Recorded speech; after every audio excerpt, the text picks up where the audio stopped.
Bone density एक ऐसा factor है जो हम सबकी लाइफ पर डायरेक्टली इम्पैक्ट करता है।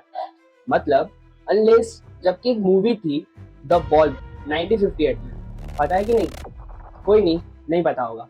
बट अगर ये वैसे वैसे बॉन्ड डेंसिटी कम होती है, और जैसे बॉन्ड डेंसिटी कम होती है और वैसे ही फ्रैक्चर आ जाते हैं। जैसे सुबह सुबह व्हाट्सएप ग्रुप पे डायरेक्ट गुड मॉर्निंग मैसेज आ जाता है। बट टेंशन ना लो, आज की इस वीडियो में हम बात करने वाले थ्री मेन सोर्स जिसमें हम बोन डेंसिटी को इम्प्रूव कर सकते हैं और उसको अच्छे से बढ़ा सकते हैं और अपनी बोन हेल्थ का ख्याल रख सकते हैं। So tip number 1, resistance training.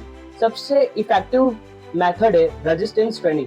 Basically अगर हम मसल्स एंड बोन्स को कोई एक्सटर्नल वेट के अगेंस्ट पुश करते हैं तो उनकी स्ट्रेंथ इंप्रूव होती है। एक स्टडी हुई थी, एक रिसर्च में ये बताया गया, 14 पेशेंट्स को लिया गया जिनकी एज 65 प्लस थी, और जब उनके ऊपर रेजिस्टेंस ट्रेनिंग कराई गई तो उनके हिप, फीमर एंड पेल्विस की स्ट्रेंथ इंप्रूव होने लगी।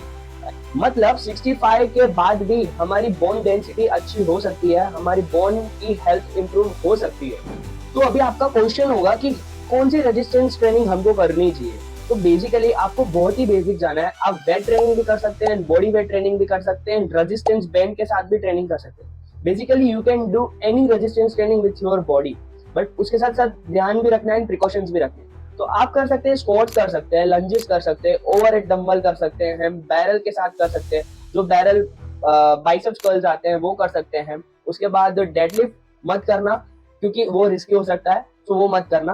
बाकी ये सारी एक्सरसाइजेस आप कर सकते हैं। सो बेसिकली कंसिस्टेंसी जरूरी है। आपको कॉन्स्टेंटली आपको आपकी मसल्स पे, आपके बोन्स पे काम करना पड़ेगा, क्योंकि स्टडीज के अगर हम लोग रिसर्च देखते हैं तो रिसर्च में ये बताया गया है कि 43 वीक्स तक जो पेशेंट है या फिर कोई इंडिविजुअल है वो ट्रेनिंग करता है, उसकी रेजिस्टेंस ट्रेनिंग करता है उसकी स्ट्रेंथ बढ़ाने के लिए।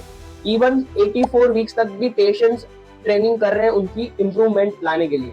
तो आपको 1 ईयर एटलीस्ट देना पड़ेगा डेडिकेशन के साथ, आपकी बोन डेंसिटी इंप्रूव करने के लिए, मसल इंप्रूव करने के लिए, रेजिस्टेंस ट्रेनिंग के साथ। सेकंड टिप, दूसरा जो टिप है थोड़ा सरप्राइजिंग है, that is called collagen supplements, collagen peptides.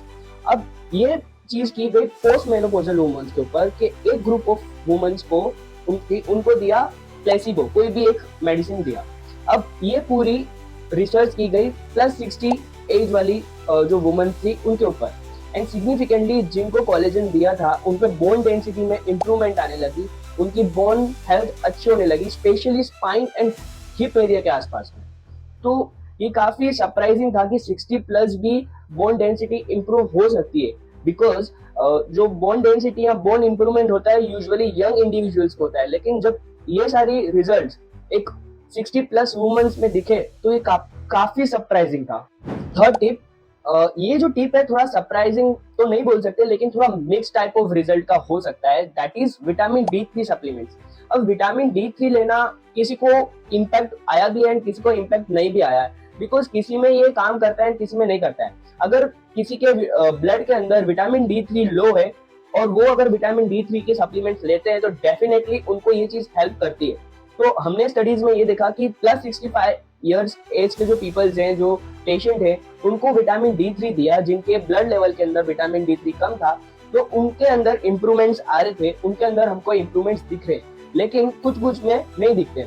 So vitamin D3 लेना एक सही चीज भी है, बट ज्यादा ओवरडोज नहीं होना चाहिए, वो हार्मफुल भी हो सकता है। तो ये 3 थे natural and science based tips जो आपकी बोन डेंसिटी को इंप्रूव कर सकते हैं, आपकी बोन डेंसिटी को अच्छा कर सकते हैं। फर्स्ट था हमने resistance training, second is collagen supplements which is very important, and third था विटामिन D3 सप्लीमेंट्स। ओके, अगर आपको ऐसे टॉपिक्स में इंटरेस्ट है, आपको आपकी हेल्थ इंप्रूव करनी है, आपके हेल्थ के रिलेटेड और भी ऐसे वीडियोस चाहिए, तो सब्सक्राइब करिए एंड लाइक करिए एंड शेयर करना मत भूलना।